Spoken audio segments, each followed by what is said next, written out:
हरे कृष्णा। राम राम। दोस्तों, मेरे भाइयों, जय हिंद। बताने जा रहा हूँ दोस्तों, ये तीसरा पार्ट बनाऊँगा। तीसरा पार्ट शूद्र गंवार ढोल पशुनारी। ढोल गंवार शूद्र पशुनारी जो ये है ना, ढोल गंवार शूद्र पशुनारी सकल ताड़न के अधिकारी, ये तीसरा पार्ट बना रहा हूँ। तीसरा पार्ट इसलिए तीसरा पार्ट भी है, और इसलिए बताना बहुत ज़रूरी है। क्योंकि देखो, समाज में हर चीज़ को समझना और सोचना बहुत ज़रूरी है। और इस पार्ट में तुम्हें बताऊंगा शूद्र के बारे में। शूद्र ढोल के तो बताया ही कि टाइट करना पड़ता है, सेकना पड़ता है, उसे कहीं बजाओगे तो ढम ढम की आवाज़ आनी चाहिए, ना कि ढप ढप की आवाज़ आनी चाहिए। जब उसे सेट करोगे, देखोगे, सेटिंग करोगे, बैठाओगे, सेकोगे, टाइट करोगे, पीट के देखोगे ना कैसे बज रहा है, तो बजा के देखोगे तभी तो पता चलेगा कि वो ढम ढम की आवाज़ कर रहा है या ढप ढप की आवाज़ कर रहा है। इसलिए देखना पड़ता है, सेकना पड़ता है, सब कुछ करना पड़ता है। और उसी तरह शूद्र के बारे में बताया था। गंवार के बारे में बताया था, अब शूद्र के बारे में बताऊंगा। गंवार के बारे में बताया कैसे कैसे गंवार होते हैं। समाज में ऐसे ही गंवार देखने को मिलता है जैसा गंवार मैंने बताया आपको। गंवार के बारे में नहीं बताया कि गंवार कैसे कैसे होते हैं।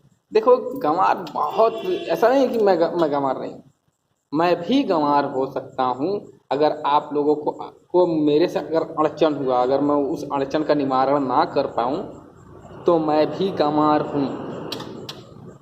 इसीलिए कहते हैं महात्मा और साधु लोग कि गंवारों में गिनती किसी की की जा सकती है। दुनिया में किसी की भी गंवारों में गिनती की जा सकती है, अगर वो उसके अंदर प्रेम ना हो।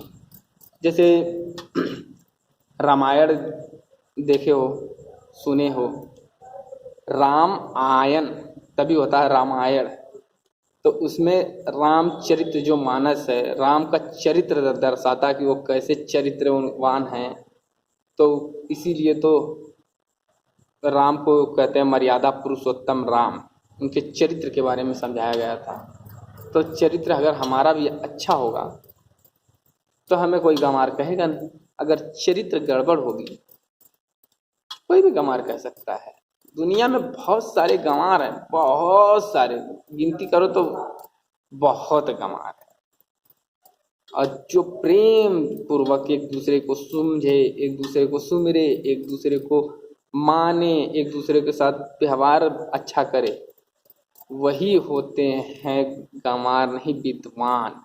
कभी विद्वान के पास जाके देखो, वो तुम्हारी बातें सब कुछ सुनेंगे। अगर तुम उस लायक हो तो अपने पास बैठाते हैं, नहीं तो तुम्हें किसी न किसी काम में उलझाएंगे। जब काम में तुम्हें बुरा लगेगा, तुम अपने आप ही वहां से चले जाओगे। इसीलिए उन्हें कहते हैं विद्वान। और जो डायरेक्ट भगा दें, समझे ही ना आपको, वही तो है गंवार। अक्सर देखो, बड़े बड़े लोग साधु मुनियों के पास जाते हैं, ऋषियों के पास जाते हैं, या फिर किसी के पास काम सीखने के लिए जाता है, या फिर किसी के पास नौकरी मांगने के लिए जाते हैं। तो 10 दिन करेंगे, 15 दिन करेंगे, महीना करेंगे, बोलेंगे मेरी पगार चालू करो मेरा। या तो फिर किसी काम के लिए गए हैं तो बोलेंगे मैं ऐसा करना चाहता हूँ, मैं वैसा करना चाहता, अपने आप से जोड़ना चालू कर देते कि मैं ऐसा करूँगा, मैं वैसा करूँगा एक दूसरे को। या तो फिर काम, मेरी पगार बढ़ाओ, मैं ये ऐसे जगह पर काम करूँगा, मैं ऐसे गंदे में काम नहीं कर सकता। अपनी रिपुटेशन बताने चालू कर देते हैं। दरअसल वो सीखना ही नहीं चाहते कि समाज में किस तरह सीखे, किसी तरह। और पहली बात, सामने वाले के नेचर से बदलता है कि सामने वाला का नेचर कैसा है, तो मैं उसी रंग में ढल जाता हूँ। जब वो सामने वाले के नेचर के बदलते ढलने लगता है, या फिर सामने वाले का नेचर अच्छा हो, पीछे वाला नेचर गड़बड़ रखे, तो भी हो सकता है। अगर आपका आचरण, प्रेम, व्यवहार सब सही है, तो नीचे वाला कैसे भी करे, आपको कोई गम नहीं, नहीं जमता भैया, जय राम जी की, नमस्ते, लेकिन उसकी सुन के तब उसे टाल सकते हो। ना सुनो तो गंवार। इसी को कहते हैं, किसी को प्रेम पूर्वक सुनो, उसको समझो, समझने से, सुनने से तब पूरी जानकारी मिलती है, उसे क्यों कहते हैं गंवार। अब शूद्र की बात है। शूद्र, शूद्र मतलब समझते हो, नीची कास्ट, नीच जात की व्यक्ति। नीच जात की व्यक्ति में इसमें क्यों शूद्र के बारे में कहा गया है? शूद्र के बारे में इसलिए कहा गया है कि एक नीचे कास्ट होता है ना, जैसे हर कास्ट के नीचे एक कास्ट होता है, हर जाति के नीचे एक जाति होती है, उसी तरह अगर एकदम नीच जात वाला, सबसे नीच जात वाला गलत काम करे तो उससे ऊंच जात वाला उसे निगरानी में रखता है। जैसे होता है ना, हर जगह भी देखने को मिलता है कि अपने से ऊंची जाति वाला किसी को चढ़ने नहीं देता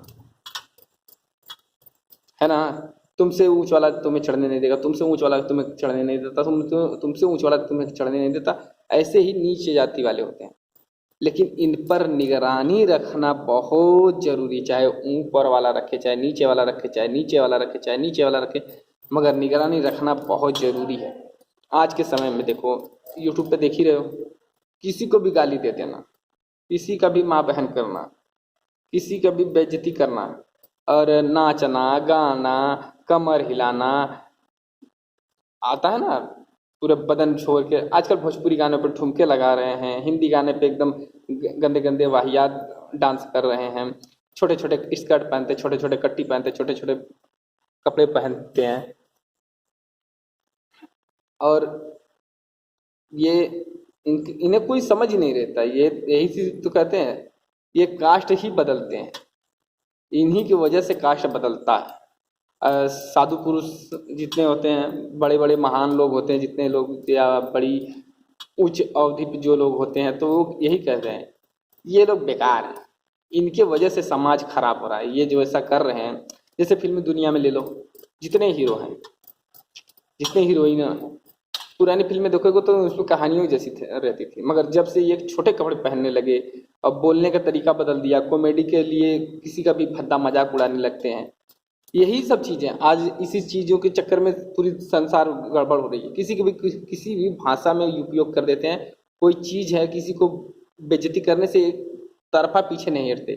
और कपड़ा पहनने के लिए किसी को मना कर दिया जाए कि ऐसा ना करो, तो भी इस पर विवाद उठता है। तो शूद्र को जो होता है, अगर बड़ी जाति छोटी जाति को देखेगा कि ऐसा करोगे तो पीटूंगा, तो अगर वो संभल के रहेगा, तो वो ऊपर वाला अगर करेगा तो उसे डांट के रखेगा, तो वो संभल रहेगा। तो ऐसे कास्ट बनता, इसीलिए उसमें उन्होंने इतना अच्छा से वर्णन किया था, ढोल गंवार शूद्र पशु नारी, तुलसीदास ने बहुत अच्छे से वर्णन किए थे, मगर किसी ने इनके बात का इतना बड़ा मतलब समझा नहीं। अगर समझा भी है तो किसी ने जाहिर से ये बात को खोल के बताया ही नहीं कि ऐसा नहीं होना चाहिए, ऐसा होना चाहिए। तो अगर कास्ट को समझाया जाए, नीची जाति की औकात में रहो, इससे ऊपर जाओगे तो पीटूंगा, इसीलिए बना ही था ये कि ऐसा गलत आचरण ना हो, और देखते रहो एक दूसरे को। देखो, एक छोटी सी बात के लिए झगड़ा ना करो, मेरी पूरी वीडियो देखोगे तभी तुम्हें ये बात समझ में आएगी। अगर एक दो पार्ट देखकर से झगड़ा करोगे, उससे मैटर नहीं होगा हल। पूरा वीडियो देखो, मैं किस बारे में समझा रहा हूँ, क्या समझा रहा हूँ, पूरी वीडियो देखोगे तभी तुम्हें असलियत समझ में आएगी कि मैं किस बारे में समझा रहा हूँ। एक दूसरे को पीटते हैं कि ये गलत काम करेगा। जैसे बच्चा होता है हमारे घर में, अगर वो गलत रास्ते पे जाता है तो पहले हम उसे पीटते हैं, समझाते हैं, देखते हैं, निगरानी रखे रहते हैं कि ये गलत काम तो करेगा नहीं ना, ये कहीं नाक तो नहीं कटवाएगा ना, तो उसे पीटते हैं। उसी तरह छोटे जाति जितनी है, बड़ी जाति के बच्चे ही समान होते हैं, इसीलिए कहते हैं शूद्र। शूद्र को भी समझाना बहुत ही जरूरी, बहुत आवश्यक है। इसीलिए कास्ट के कास्ट ऊपर जब होते हैं तो कहते हैं सिद्ध पुरुष।